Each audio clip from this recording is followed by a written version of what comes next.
भूख, बेइज्जती, अकेलापन, ये चार शब्द मीरू की जिंदगी की चार दीवारें बन चुके थे। ऐसी दीवारें जो उसे हर पल घेर लेती, सांस लेने भी नहीं देती। गरीबी ने उसके सपनों को कुचल रखा था, भूख ने उसके पेट को आग बना दिया था, बेइज्जती ने उसके सिर को हमेशा झुका रखा था, और अकेलापन रातों को इतना सुनसान कर देता कि दिल रोने लगता। लेकिन फिर भी मीरू लड़ रही थी, चुपचाप, टूटते हुए फिर भी टूटे बिना। लखनऊ के पुराने शहर के बाहर, जहां सीवर का बदबूदार पानी दिन रात बहता रहता था, एक छोटी सी झोपड़ी थी। दीवारें टूटे बांस, पुरानी प्लास्टिक की चादरें और गीली मिट्टी से बनी हुई।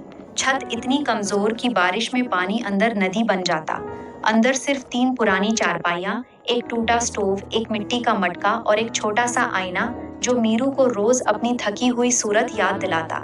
मीरू सिर्फ 17 साल की थी, लेकिन उसके चेहरे पर समय से पहले झुर्रियां पड़ गई थी।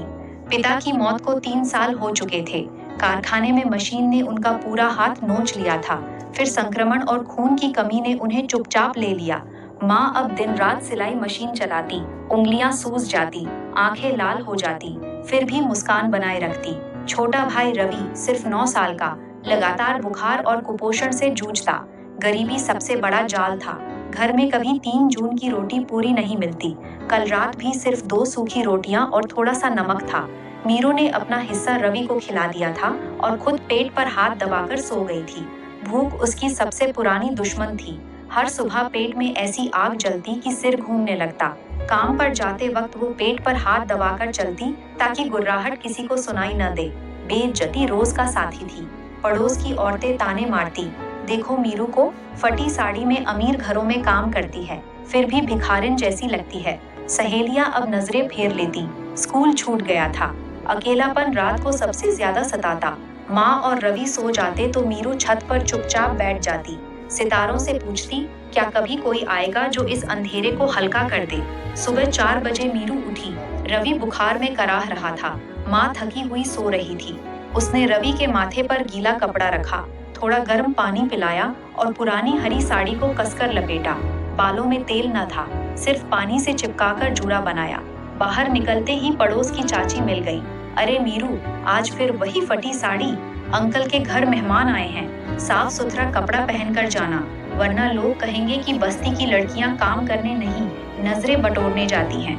मीरू ने चुपचाप सिर झुका लिया। दिल में बेइज्जती का जहर फैल गया। अंकल का 3 मंजिला मकान पहुंचकर उसने झाड़ू लगाना शुरू किया। रसोई से मटन बिरयानी की महक आ रही थी। उसका पेट जोर जोर से गुर्राया।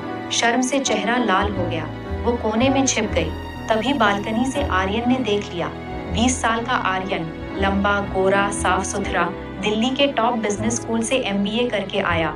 गाड़ी, लैपटॉप, हर सुविधा। लेकिन उसकी आंखों में एक नरमी थी जो अमीरों में कम ही देखने को मिलती। वो नीचे उतरा। तुम्हारा नाम क्या है? मीरू घबरा गई। मीरू, भूख लगी है ना, अंदर आकर कुछ खा लो। मीरू ने सिर हिलाया। नहीं साहब, मैं काम करने आई हूँ। लोग देखेंगे तो क्या कहेंगे? मैं दया नहीं चाहती। आर्यन की आंखें नम हो गईं। उसकी आवाज में दर्द था। ये दया नहीं, फिर भी नहीं, मीरू ने कहा और काम में लग गई। उस दिन के बाद आर्यन मीरू को चुपचाप देखने लगा। सुबह अपनी कार लेकर बस्ती के पास आकर खड़ा हो जाता।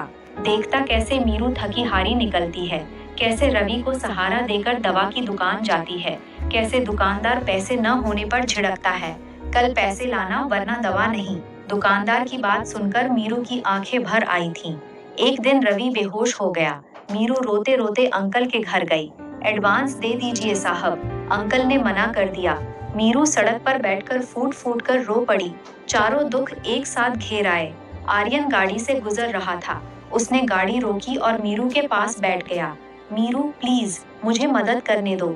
रवि को अस्पताल ले चलते हैं, मैं पूरा खर्चा उठाऊंगा। मीरू ने आंसू पोंछे, नहीं आर्यन, मैं आपकी दया नहीं ले सकती। आज मदद लूंगी तो कल मोहल्ला कहेगा मीरू अमीर लड़के के चक्कर में पड़ गई। मेरी इज्जत चली जाएगी, मेरी माँ का सिर झुक जाएगा। आर्यन ने उसकी आंखों में देखा। मैं तुम्हें तरस नहीं खाता, तुम्हारी हिम्मत देखकर इज्जत करता हूँ। मीरू ने सिर हिलाया। फिर भी नहीं। आर्यन ने हार नहीं मानी। उस रात चुपके से नर्स भेजी। सरकारी कैंप से आई हूँ, नर्स ने कहा। रवि को दवा मिली। आर्यन रोज कुछ न कुछ करता, कभी घर के बाहर अनाज का बोरा, कभी रवि के लिए फल दूध, कभी माँ के लिए दवाई। मीरू समझ गई। एक शाम रास्ते में दोनों मिले। आर्यन, क्यों कर रहे हो ये? मैंने मना किया था। आर्यन ने धीरे से कहा, क्योंकि जब मैं तुम्हें देखता हूँ तो दिल कहता है कि इस लड़की को अकेला नहीं छोड़ना चाहिए। तुम रोज गरीबी, भूख, बेइज्जती और अकेलेपन से लड़ती हो। मुझे बस दोस्त बनने दो। मीरू की आंखें नम हो गईं। पहली बार किसी ने इतनी गहरी बात कही थी। वो हाँ कर बैठी। धीरे धीरे उनकी मुलाकातें बढ़ी। शाम को आर्यन बस्ती के बाहर गाड़ी पार्क कर लेता। मीरू दूर खड़ी रहकर बात करती। पहले शर्माती, फिर खुलने लगी। आर्यन, कभी कभी भूख इतनी लगती है कि रोटी देखकर आंसू आ जाते हैं। रात को अकेले बैठकर लगता है जैसे कोई है ही नहीं। सपने देखना भी बंद हो गया है। आर्यन सुनता, उसकी आंखें नम हो जाती। वो मीरू को अपनी कहानियां सुनाता। कैसे कॉलेज में पढ़ते हुए भी उसे अमीरी खोखली लगती थी। एक शाम बारिश हो रही थी। मीरू भी भूखती हुई आई। आर्यन ने गाड़ी का दरवाजा खोला। अंदर बैठो, भीग रही हो। मीरू हिचकिचाई, फिर बैठ गई।